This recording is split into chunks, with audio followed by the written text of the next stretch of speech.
Adorama TV presents Digital Photography One-on-One, where we answer your questions. Here's your host, Mark Wallace. Everybody, welcome to this week's episode of Digital Photography One-on-One. I'm Mark Wallace. Well, this week we have a great question from DH about shooting a self-portrait when you don't have an assistant. DH asks, first, are there some tips so I can frame myself easily? And secondly, how can you make sure that the camera will focus at the right place?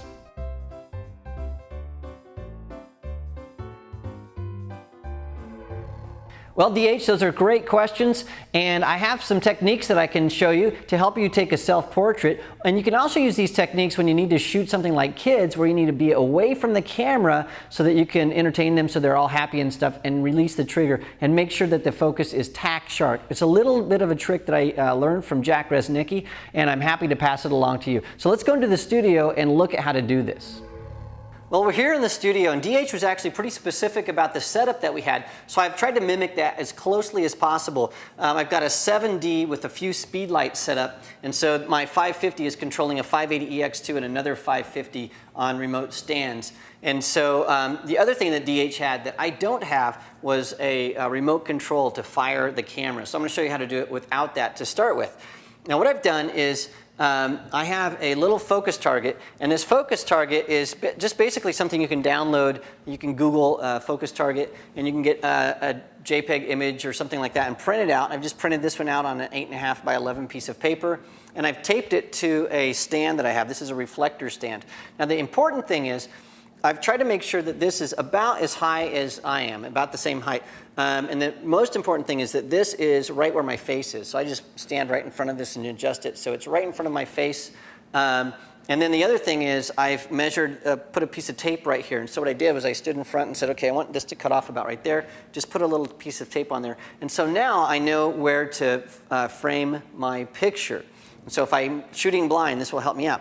Now the second thing I've done is I've put a piece of tape right on the floor so I know exactly where to stand. So I have my stand right above that mark, and when I move this, I'll stand right on there when I'm taking my picture. So now let me show you what I've done with the camera. Now this camera I have set up, it is in manual focus mode. Now manual focus is going to allow me to do two things. First of all, I can frame up my shot by using the little guides I have, and then I'll manually focus on my focus target to make sure it's nice and locked in. Now, that means that I can now go back and stand where I was, move that stand and stand right on that dot and make sure that I'm still in focus. Now, I'm shooting in manual mode. I'm at ISO 100, and then I also have my shutter at 100 and my aperture, which is the most important thing. I'm shooting at f10 because I want a little leeway in my depth of field, so if I'm off just by a little bit, I won't fall out of focus. Now the other thing I've done, I've set my drive mode to a 10-second delay so I can make it over, move my stand, stand in position, and shoot. Now this is the simplest way to do it. I'm going to show you a better way to do it here in a second. So let's go ahead and try it. So my timer is going. I'm going to move this out of the way. I've got a few seconds. I'll stand right here, compose myself. Bam-o, I have a nice shot. Now that is the simplest way to do this. There is a much better way to do this though, because that one is sort of set up, hope that you're in the good position. Now a better way to do this, if you really want to see how things are working, is you can use just an inexpensive television. And this is something I picked up for a couple $100 maybe, and I've hooked it up to the video out on my camera. Now most modern DSLRs have a video out that allow you to put this on. And the nice thing is that 7D has live view. So I can turn that on. Now I'm keeping my focus. I haven't changed my focus. It's still on manual focus to where I was. And so now if I had a remote control, I could come back over here and I can look. Actually I have to turn the TV on. Once I turn this on, I can actually look in the television and see if I'm in the frame or not. So this is going to pop up here in a second. I've got my live view set up, and so now I can actually see what's going on. Now I have to push this shutter release halfway so that there it goes. And now I can actually position myself, and if I had a remote control, I could click that and fire it and I'm all good.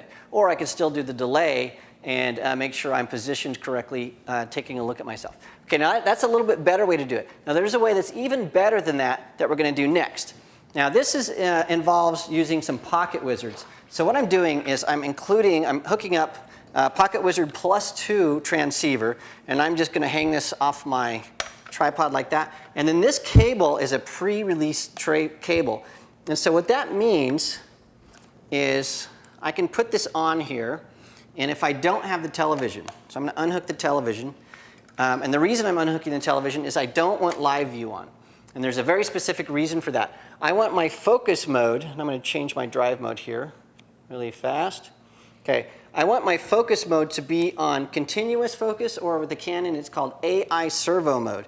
And what I can do then is this pre-trigger cable has a little switch on it. And when I turn that switch on, what it's doing is it's mimicking me holding down the shutter release halfway.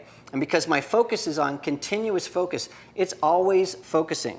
And so then what I can do is turn on a second PocketWizard and then zip over here, and then I don't actually have to be exactly on the line. I can move a little bit forward, I can move a little bit back, I can move around and do all kinds of things.